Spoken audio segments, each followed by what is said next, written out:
சம்மர்ல நம்ம பல்ல பாதுகாக்கணுமா? சம்மர்ல நம்ம மோஸ்டா ஸ்கின்னை தான் பாதுகாத்துப்போம். ஆனா பல்லையும் நம்ம பாதுகாக்கணும்னு கேள்விப்பட்டிருக்கீங்களா?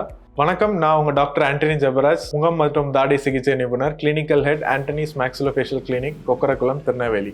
ஏன்னு பார்த்தீங்க அப்படின்னா, ஜென்ரலாகவே சம்மரில் நம்ம பாடி ரொம்ப ஸ்வெட் ஆகும். ஸோ அதனால் பாடியில் இருக்கிற ஃப்ளூயிட் கண்டென்ட் கம்மியாகும். ஸோ அதே மாதிரி நம்ம வாயில் எச்சு சுரக்கிறதும் கம்மியாகும். இந்த எச்சில் என்னதான் பெனிஃபிட்ஸ் இருக்குது அப்படின்னு பார்த்தீங்கன்னா, இதில் நிறைய லைசோசைம்ஸ், ஸ்டாட்டின்ஸ், லாக்டோஃபெரின்ஸ், அது போக ஐஜிஏ ஆன்டிபாடிஸ் இருக்குது. ஸோ இது வாயில் இருக்கக்கூடிய பாக்டீரியா லோடை கம்மி பண்ணுது. ஸோ இந்த சம்மர் சீசன் என்ன ஆகும் அப்படின்னா, இந்த எச்சி சுரக்கிறது கம்மி ஆகிறதுனால இந்த பாக்டீரியாலாம் பல்ல சுத்தி அக்குமுலேட் ஆகி நம்மளுக்கு அழுக்கு சேருது. அது போக நம்மளுக்கு டென்டல் கேவிட்டிஸ்லாம் நிறைய ஃபார்ம் ஆகுது. ஸோ இதுக்கு என்னதான் பண்ணலாம் அப்படின்னு பார்த்தீங்க அப்படின்னா, ஜென்ரலாகவே பாடியோட வாட்டர் இன்டேக்கை நம்ம 20% இன்க்ரீஸ் பண்ணணும். நிறைய வாட்டர் கண்டென்ட் இருக்கிற ஃப்ரூட்ஸை நம்மளோட ஜென்ரல் டயட்லேயே நம்ம இன்க்ளூட் பண்ணிக்கணும். இல்லை நம்மளுக்கு சொத்தை இல்லை அழுக்கு சேர்றதை கம்மி பண்ணணும் அப்படின்னா நம்ம ஒரு ப்ரொஃபஷனல், அதாவது ஒரு டென்டிஸ்ட்டை கன்சல்ட் பண்ணணும்.